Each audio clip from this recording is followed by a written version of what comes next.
Hello friends, आप सभी का स्वागत है आपके अपने YouTube channel new rise classes पे। और जैसा कि कल की क्लास में हमने अलाउद्दीन खिलजी से संबंधित महत्वपूर्ण तथ्यों को पढ़ा था जाना था, उसी क्रम को आगे बढ़ाते हुए आज हम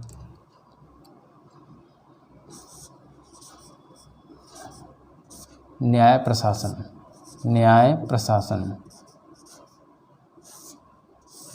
प्रमुख रूप से अगर आपसे पूछा जाए कि जो प्रमुख रूप से न्याय का जो न्याय को सर्वप्रथम पूरे साम्राज्य में किसको दर्जा मिला था कि वह किसी भी व्यक्ति को क्षमा कर सकता था, किसी व्यक्ति को दंड दे सकता था। ऐसा कहा जाता है कि अलाउद्दीन खिलजी के काल में न्याय व्यवस्था बहुत ही सुचारू रूप से कार्यरत थी और सुल्तान खुद खुले दरबार में न्याय किया करता था और प्रमुख रूप से सुल्तान खुद ही न्याय की एक धरोहर कहलाता था। तो आप देखेंगे कि न्याय खुले दरबार में न्याय करते थे। अलाउद्दीन खिलजी खुले दरबार में न्याय करते थे।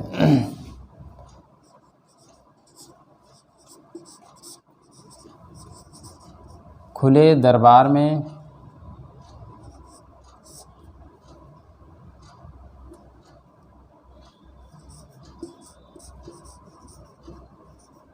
न्याय करते थे।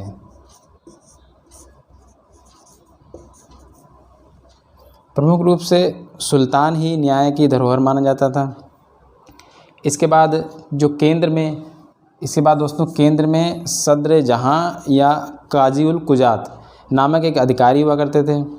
एक पूरी तरीके से एक धार्मिक अधिकारी कह सकते हैं हम इनको। सद्र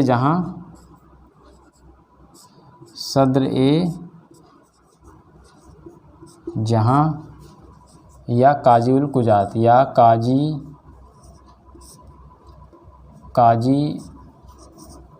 उल कुजात सद्र जहां या काजी उल कुजात प्रमुख रूप से केंद्र में सुल्तान के बाद इनका जो ओहदा था वो इनका ओहदा माना जाता था न्याय व्यवस्था में, न्याय प्रशासन में। यानी कि जो प्रमुख रूप से जो न्याय व्यवस्था थी वह सुल्तान पर निर्भर थी। उसके बाद सद्र जहां या काजी उल कुजात। इसके बाद दोस्तों आप देखेंगे कि इनके समकक्ष, यानी इनके समकक्ष नहीं कह सकते, जबकि इनके अधीन कई काजी हुआ करते थे। काजी उल कुजात के अधीन कई काजी हुआ करते थे और कई मुफ्ती हुआ करते थे। काजी व मुफ्ती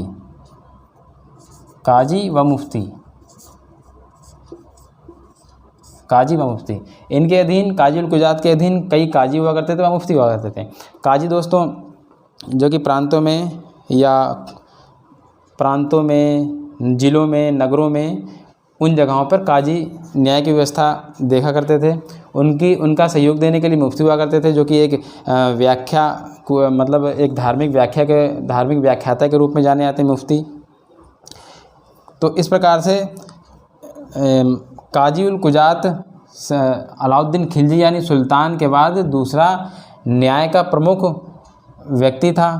उसके अधीन काजी व मुफ्ती अन्य वर्ग के व्यक्ति थे। इसके अलावा दोस्तों एक अमीर दाद नामक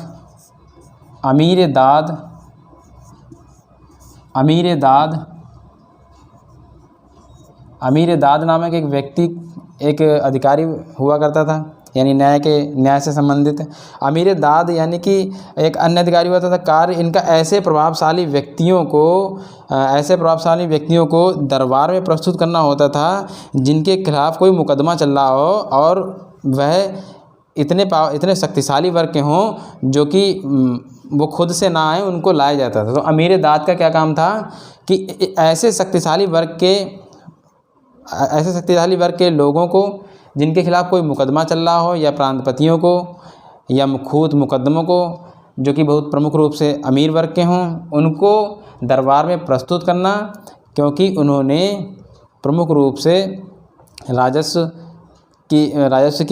का गमन किया हो या राजस्व पूरी ना किया हो और इस प्रकार मुकदमा चल रहा हो, उनके राजस्व से संबंधित कोई मुकदमा चल रहा हो, तो ऐसे व्यक्तियों को अमीर दाद प्रमुख रूप से दरबार में लाया करते थे और उनके खिलाफ कार्रवाई की जाती थी दोस्तों। इसके अलावा दोस्तों प्रांतों में भी इसी प्रकार की व्यवस्था थी। जो व्यवस्था न्याय व्यवस्था केंद्र में थी दोस्तों, इसी प्रकार की व्यवस्था प्रांतों में भी थी। यह इसी प्रकार की व्यवस्था दोस्तों प्रांतों में भी थी। प्रांतों में भी दोस्तों काजी हुआ करते थे, मुफ्ती हुआ करते थे, जबकि काजी उल कुजात नामक व्यक्ति जो है, धार्मिक व्यक्ति, वह सिर्फ केंद्र में मिलता था, लेकिन काजी और मुफ्ती यह दोनों व्यवस्था इन दोनों की जो है प्रांतों में भी व्यवस्था थी और इसके अलावा नगरों में भी, जिलों में भी व्यवस्था थी। और इसके अलावा दोस्तों छोटे गाँव में या कुछ प्रकार से जो बड़े गांव हुआ करते थे उनमें नगर पंचायत, गांव में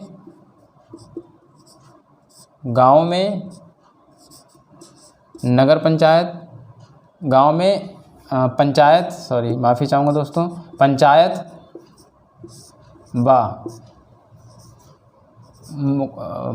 व मुकद्दम, पंचायत व मुकद्दम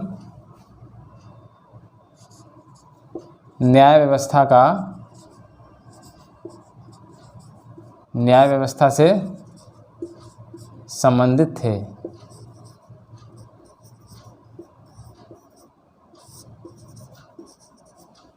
गाँव में दोस्तों पंचायत व मुकद्दम या चौधरी न्याय व्यवस्था से संबंधित माने जाते थे। इसके अलावा दोस्तों कहा जाता है कि डाक पद्धति अलाउद्दीन खिलजी के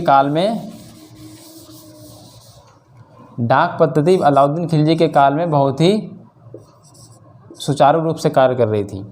डाक पद्धति अलाउद्दीन खिलजी के काल में बहुत ही सुचारू रूप से कार्य कर रही थी। डाक पद्धति से तात्पर्य कि जो पत्र व्यवहार हुआ करता था उनको पहुंचाने के लिए, यानी कि जो सूचना हुआ करती थी उनको सुल्तान तक पहुंचाने के लिए सुल्तान यानी अलाउद्दीन खिलजी ने मुन्ही या मुन्हियन नाम के सूचनादाताओं को रखा हुआ था। जबकि संदेश वाहक जो हुआ करते थे वह वरीद नामक व्यक्ति हुआ करता था, जो संदेश वाहक हुआ करते थे। सूचनादाता जिलों में, नगरों में, राज्यों में पूरी तरीके से फैले हुए थे। और कहा जाता है कि बर्नी कहता है कि ऐसा कोई भी अमीर नहीं जो यह ना कहता हो कि मुझे चैन से नींद नहीं आती, क्योंकि सुल्तान के जासूस हर जगह फैले हैं और पता नहीं किस प्रकार से हमारे राज सुल्तान तक पहुंच जाएं। ऐसे जो कोटेशन है दोस्तों अलाउद्दीन बर्नी कहा करते थे अलाउद्दीन खिलजी के काल में। तो डाक व्यवस्था से तात्पर्य यह है हमारा कि दोस्तों जो डाक व्यवस्था थी, जो पत्र व्यवहार हुआ करता था, यानी कि जो सूचना हुआ करती थी, सूचना किसी भी प्रकार से पत्र से संबंधित हुआ करती थी या किसी प्रकार से वह मुन्ही या मुन्हियन नामक व्यक्तियों द्वारा प्रदान उपलब्ध कराकर बरीद को दी जाती थी। बरीद यह सूचना आगे ले जाकर यानी कि प्रांत में पहुंचा देते थे और प्रांत से आगे ये सूचना सुल्तान तक पहुंच जाती थी। तो इस प्रकार इनकी डाक व्यवस्था बहुत सुचारू रूप से कार्य कर रही थी। इसके अलावा दोस्तों मूल्य नियंत्रण, बाजार नियंत्रण, यानी कि बाजार नियंत्रण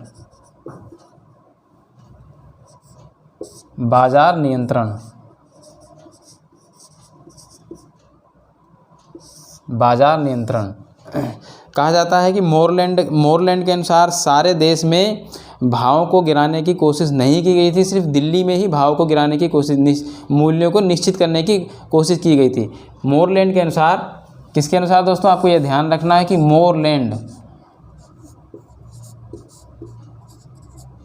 मोरलैंड के अनुसार सिर्फ और सिर्फ दिल्ली में ही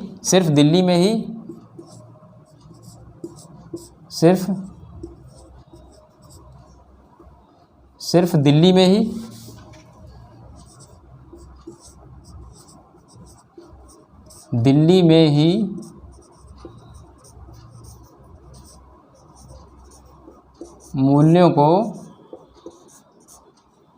निश्चित किया गया था।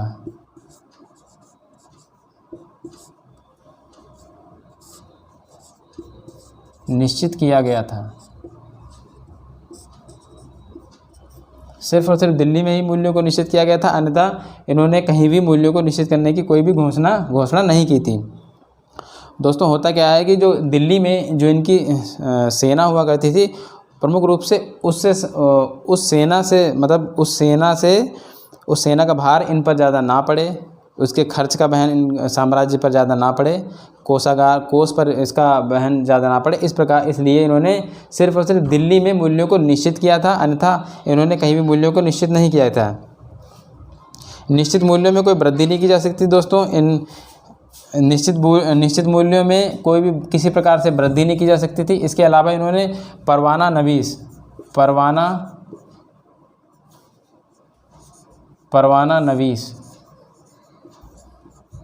इसके अलावा दोस्तों इन्होंने परवाना नवीस नामक एक अन्य अधिकारी वर्ग, एक पद जो है इनके काल में था दोस्तों। इसका प्रमुख रूप से कार्य परमिट देना हुआ करता था दोस्तों।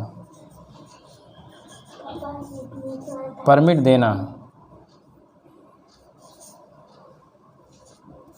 देना किस चीज़ के परमिट देना दोस्तों? व्यापारी वर्ग को परवाना नवीस परमिट दिया करते थे कि हाँ आपका माल इस साम्राज्य में बिकने के योग्य है। जो बाहर से जो व्यक्ति आते थे यानी माल बेचना चाहते थे तो परवाना नवीस उनको परमिट दिया करते थे। तो अगर आपसे पूछा जाए कि परवाना नवीस का कार्य क्या था, तो परमिट देना था। किस चीज़ का परमिट देना था दोस्तों? या व्यापार के लिए लाए गए माल को बिक्री करने के लिए परमिट मिलता था इनको। बिना परवाना नवीस के परमिट के यह अपना माल बाज़ार में यानी बेच नहीं सकते थे। तो दोस्तों आपको याद रखना है कि ये परमिट देने वाला अधिकारी हुआ करता था। इसके अलावा सभी भूमि अनुदान वापस ले लिए गए थे। इनके अलाउद्दीन खिलजी के काल में अलाउद्दीन खिलजी ने लगभग सभी भूमि अनुदान वापस ले लिए थे। भूमि अनुदान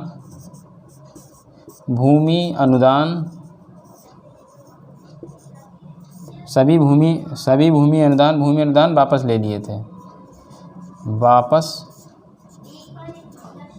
ले लिए थे। सभी भूमि अनुदान अलाउद्दीन खिलजी ने वापस ले लिए थे। जो भी धार्मिक रूप से या किसी प्रकार रूप से वीरता के लिए जो भी अनुदान दिए गए थे, इन्होंने अलाउद्दीन खिलजी ने सारे अनुदान वापस ले लिए और उनको उस भूमि को खारजा में बदल दिया। यानी जो खारजा भूमि होती थी, जो सीधे केंद्र के नियंत्रण में भूमि आती थी, उसमें उसको तब्दील कर दिया गया। खूत व मुकद्दम के विशेषाधिकार भी इन्होंने छीन लिए। पूछा जाता है कि ऐसा कौन सा सुल्तान था जिसने खूत व मुकद्दम के विशेषाधिकारों का हनन कर लिया? तो आपको ध्यान रखना है कि अलाउद्दीन खिलजी ने खूत व मुकद्दम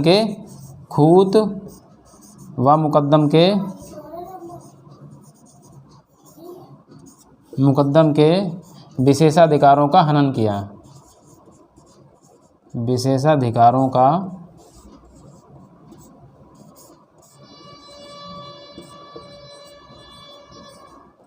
हनन किया।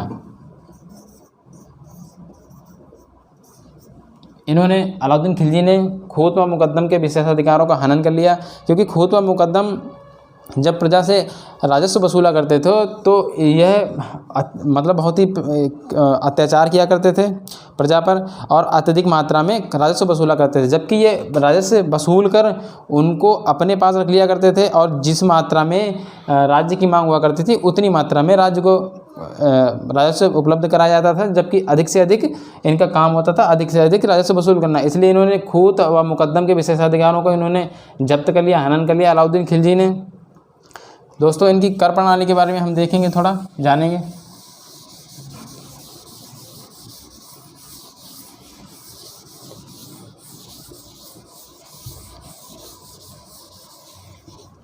कर व्यवस्था।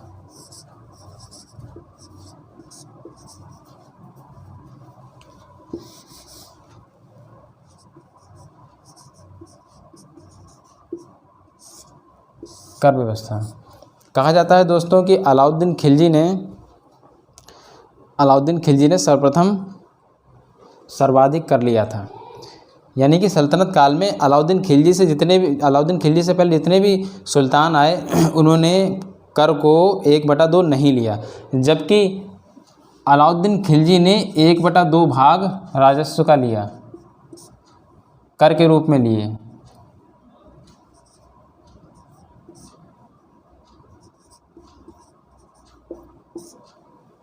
1/2 भाग कर लिया इन्होंने। सर्वाधिक कर लेने वाले अगर पूछा जाए आपसे तो अलाउद्दीन खिलजी और फिरोज़ तुगलक का नाम आता है दोस्तों, क्योंकि इन्होंने लगभग 1/2 यानी कि आधा भाग प्रजा से कर के रूप में लिया।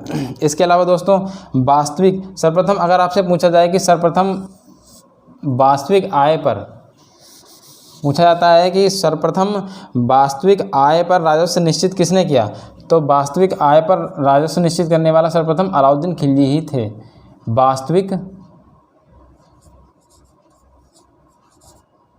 वास्तविक आय पर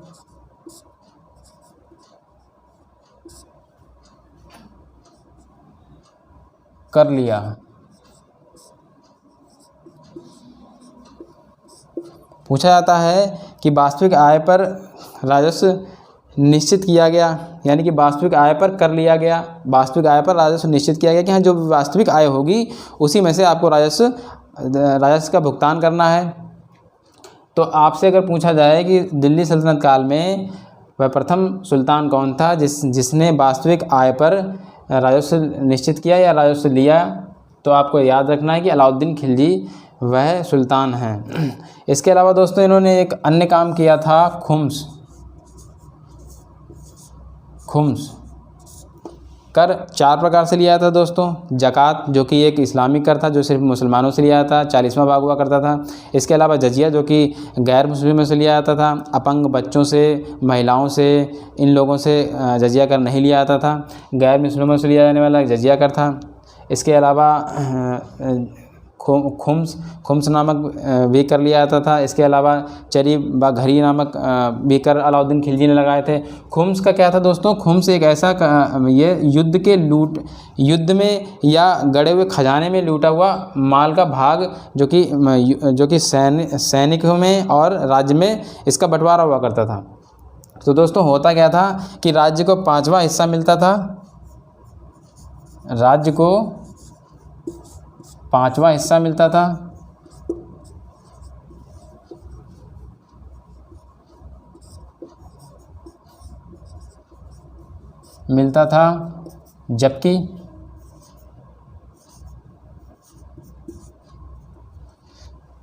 जबकि सैनिकों को 4/5, जबकि सैनिकों को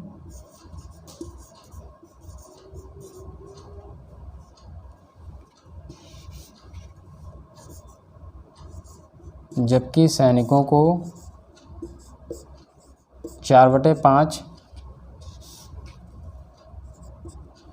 सैनिकों को 4/5वां हिस्सा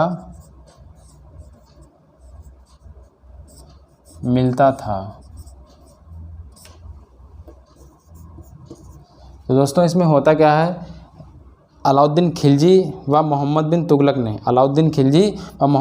तुगलक ने इस नियम को उल्टा कर दिया, यानी कि जो 4/5वां हिस्सा जो था, 4/5वां हिस्सा जो कि सैनिकों को मिलता था, इन्होंने अपने पास रख लिया और जो 5वां हिस्सा था वो सैनिकों में बांट दिया। इन्होंने इस नियम को उल्टा कर दिया, दोनों ने, अलाउद्दीन खिलजी ने और मोहम्मद बिन तुगलक ने। अलाउद्दीन खिलजी व मोहम्मद बिन तुगलक ने इस नियम के विपरीत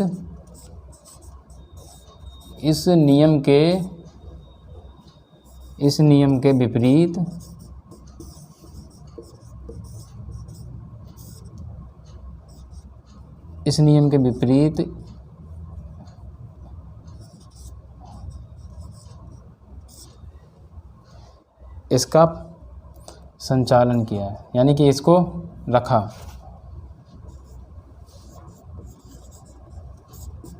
जो खुम्स हुआ करता था, राज्य को इस राज्य को 5वां हिस्सा मिलता था, जबकि सैनिकों को 4/5वां हिस्सा मिलता था। लेकिन अलाउद्दीन खिलजी और मोहम्मद बिन तुगलक ने इस नियम के विपरीत इसको रखा, यानी कि 4/5 खुद रख लिया और 5वां हिस्सा सैनिकों को वितरित कर दिया। तो इस प्रकार से दोस्तों हमने जाना कि किस प्रकार से इनकी कर व्यवस्था थी। कर व्यवस्था इनकी लगभग 1/2 भाग राजस्व वसूला जाता था।